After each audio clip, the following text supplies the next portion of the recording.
Hello friends, welcome to my channel. आज का हमारा टॉपिक है साइन एंड मैग्नीट्यूड रिप्रेजेंटेशन। जो साइन एंड मैग्नीट्यूड रिप्रेजेंटेशन है ये बाइनरी रिप्रेजेंटेशन के अंदर आता है। किसी भी बाइनरी को रिप्रेजेंट करते हैं तो उसके हमारे पास 3 वेज होते हैं किसी बाइनरी को रिप्रेजेंट करने के। फर्स्ट वे होता है sign and magnitude representation. Second होता है वंस कॉम्प्लीमेंट के अंदर हम बाइनरी को रिप्रेजेंट कर सकते हैं। और थर्ड है टूज कॉम्प्लीमेंट रिप्रेजेंटेशन। आज हम सिर्फ साइन एंड मैग्नीट्यूड रिप्रेजेंटेशन पढ़ेंगे। एक कन्वेंशनल फॉर्म है नंबर रिप्रेजेंट करने की। This is the conventional form for number representation. Integers are identify by their signs. जो इंटीजर है उसको हम आइडेंटिफाई कर सकते हैं उसके साइन से कि वो इंटीजर कैसा है, प्लस है या माइनस इंटीजर है। जैसे एग्जांपल लिया है +17 और प्लस का 23 है, वो क्या है, पॉजिटिव इंटीजर है। ये हमें कैसे पता चला, इसके साइन से पता चला कि ये इंटीजर क्या है, पॉजिटिव इंटीजर। अगर -14 और -15 है तो वो नेगेटिव इंटीजर हैं। किसी भी नंबर के साइन को रिप्रेजेंट करने के लिए हम मोस्ट सिग्निफिकेंट बिट का यूज़ करते हैं। जो मोस्ट सिग्निफिकेंट बिट है उस बाइनरी की, अगर वो 0 पे आके रुकती है, मतलब क्या है कि उसका मोस्ट सिग्निफिकेंट बिट है वो होल्ड कर रहा है 0 के ऊपर, तो क्या होगा, वो इंटीजर है, वो प्लस होगा। अगर बाइनरी की मोस्ट सिग्निफिकेंट बिट होल्ड कर रही है 1 के ऊपर तो उसका साइन कैसा होगा, नेगेटिव। एग्जाम्पल देखो इसका, -23 है, उसको हम रिप्रेजेंट कर रहे हैं बाइनरी के अंदर। सिंपली देखो 23 को हम कैसे रिप्रेजेंट कर सकते हैं बाइनरी के अंदर, ये इसका बाइनरी इक्विवेलेंट है। बाइनरी वेट लगा के इसको कैलकुलेट करो, 23 आएगा। लेकिन हमें रिप्रेजेंट करना है -23 को, तो हम कैसे रिप्रेजेंट करेंगे -23 को।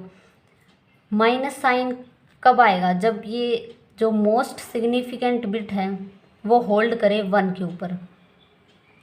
एक चीज़ इसमें हमेशा याद रखना, जो मोस्ट सिग्निफिकेंट बिट होती है उसको हम काउंट नहीं करते।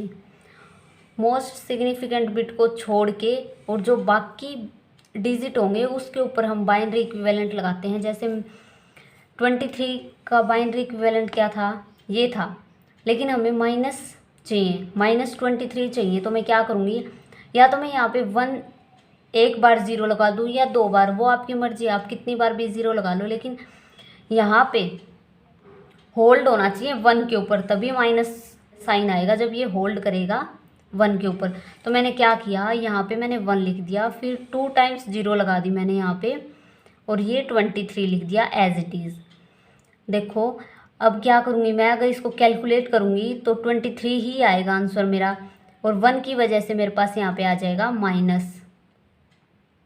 इसको कभी भी कैलकुलेट नहीं करना, ये सिर्फ हमारे पास शो करेगा कि उस इंटीजर का साइन क्या है। अब नेक्स्ट एग्जांपल देखो, अगर मेरे को रिप्रेजेंट करना है +15 को,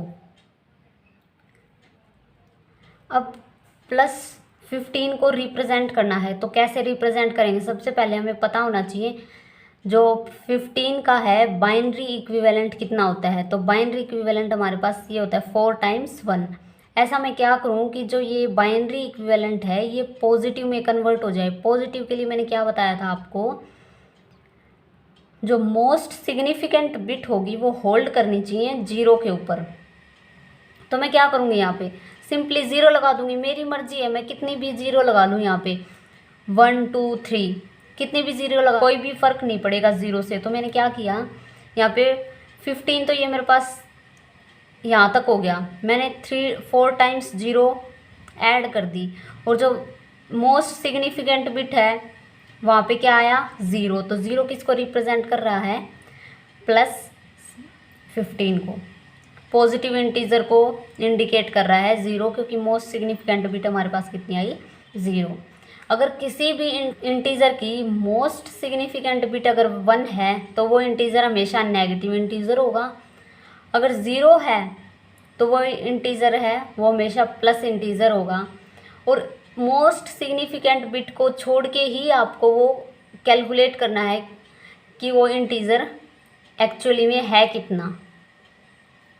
जैसे मैंने यहाँ पे किया था, मैंने इसको मोस्ट सिग्निफिकेंट बिट को कैलकुलेट नहीं किया, इसको छोड़ के बाकी सभी जो बिट हैं मैंने उनको कैलकुलेट किया है। तो ये था साइन एंड मैग्नीट्यूड रिप्रेजेंटेशन।